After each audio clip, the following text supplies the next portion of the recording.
Over the past 4 years, he and his team of volunteers have helped thousands of people, mainly veterans, but more recently those affected by COVID. We've taken people out of homelessness, we've taken families out of homelessness and got them homes and renovated houses for them and set them back on their own 2 feet, if you like. But every single day is different for us. We during COVID period, we've been helping veterans with food who are in lockdown, people with cancer, people who are ill, who can't go to the shops for obvious reasons.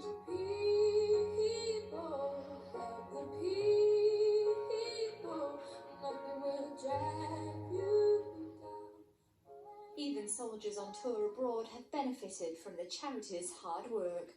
The guys from the Yorkshire Regiment were out in Afghanistan over Christmas, and we felt that let's cheer them up. And we asked the local community if they would bring in food so we could send out food parcels. They definitely cheered them up. We got so many pictures back, it was fantastic.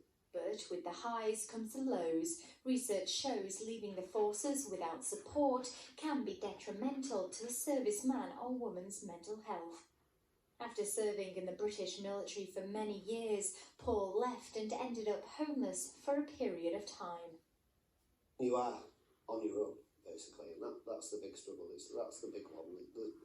Knowing that no one will help, none of your pals are there to back you up and all that sort of thing. So it was a really fast, slippery slope for myself, and we've seen with Hull for Heroes that it's exactly the same for lots of people.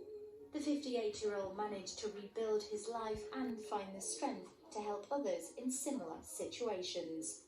Give me your hand and I'll hold it. When somebody comes in and they are at rock bottom, and you've helped them, and you see them grow, and rocks fall off their shoulders, that sudden realisation that I am somewhere where somebody will help them, things like that, it's a wonderful feeling to help people. It's good to give, it really is good to give.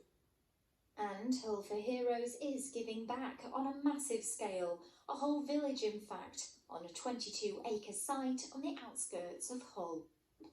Transitional veterans village where people come out of the forces and learn how to become a civilian, so they don't fall down when they first come out.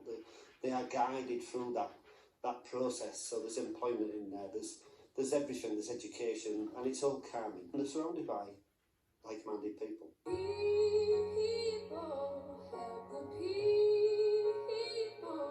Since 2016, the charity, with help from the public, have managed to raise over £250,000. When Paul started, he came out of the armed forces and he was in a really low place and ended up on the streets. And then to actually see someone who can come from that and create a charity which effectively is going to build the first Veterans Village is actually incredible. I never dreamt what would happen starting Hull for Heroes. I literally thought that I'd probably decorate an old man's bedroom, and this team formed, and I'm now surrounded by a wonderful team that has helped thousands and thousands of people, and it's a wonderful feeling. Sarah Clark, ITV News. You'll be the rest